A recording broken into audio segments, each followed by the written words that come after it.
जिन लोगों ने अपनी पार्टी में एक मुसलमान को मिनिस्टर नहीं बनाया, एक को टिकट नहीं दिया, वो आज मुसलमानों को सौगात दे रहे हैं। मोदी जी, सबसे बड़ी सौगात ये होती ईद की कि अगर जो बेकसूर जेलों में बंद हैं उनको आप रिहाई का हुक्म दे देते तो मैं समझता हूँ बहुत बड़ी सौगात थी।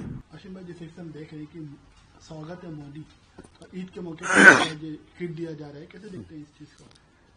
ऐसा है ना कि मैंने एक कवि का एक शेर सुना था कि जब इलेक्शन नजीक आवत है मांगो भात पुलाव आवत है। अब इलेक्शन आ रहा है बिहार का कहीं का, मतलब ऐसा है कि जिन लोगों ने अपनी पार्टी में एक मुसलमान को मिनिस्टर नहीं बनाया, एक को टिकट नहीं दिया, वो आज मुसलमानों को सौगात दे रहे हैं। मोदी जी, आपसे हम सिर्फ ये चाहते हैं कि भारतवर्ष का संविधान जो हक देता है हर जात हर धर्म के लोगों को वो अधिकार मिलना चाहिए। हमें किसी भी चीज की जरूरत नहीं है, नौकरी नहीं मिले चलेगा, हमारे साथ जो जुल्म जाती हो रहे वो बंद हो जाना चाहिए। आज जो है हम जब हज सब्सिडी मिल रही थी, बड़े रेवड़ी मुफ्त की रेवड़ी बट रही, उसको बंद कर दिया गया। नागपुर में जिस तरह से बच्चे मस्जिद से निकल रहे हैं, जो मिला सामने उसको बंद किया जा रहा है। अरे ईमानदारी के साथ जो लोग गलत हैं उनको पकड़िए। ऐसी बहुत सारी चीजें हो रही देश में। सबसे बड़ी सौगात ये होती ईद की कि अगर जो बेकसूर जेलों में बंद हैं उनको आप रिहाई का हुक्म दे देते तो मैं समझता हूँ बहुत बड़ी सौगात थी।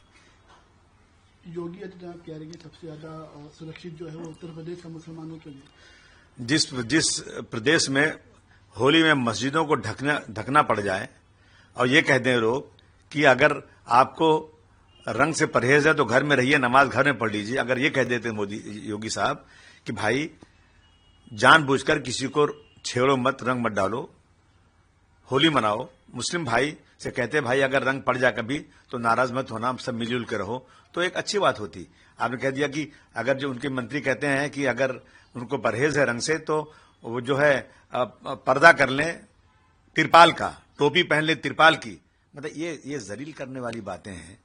कैसे मुसलमानों से? अब वहां पर जिस तरह संभल में गिरफ्तार कर लिया एक साहब को, सिर्फ उन्होंने ये कहा था कि जो लोग जिनकी डेथ हुई है वो पुलिस की गोली से हुई है, उनको रमजान के महीने में गिरफ्तार कर लिया। मतलब कोई कानून है नहीं, जिसका चाहो घर तोड़ दिया जाए, मुसलमानों का घर तबाह कर दिया जा रहा है। मैं समझता हूं कि इन चीजों को अगर मोदी जी करेंगे तो मैं समझूंगा कि कोई इंसाफ हो रहा है, वरना मैं समझता हूं कि मुंह में राम बगल में छुरी वही किस्सा है।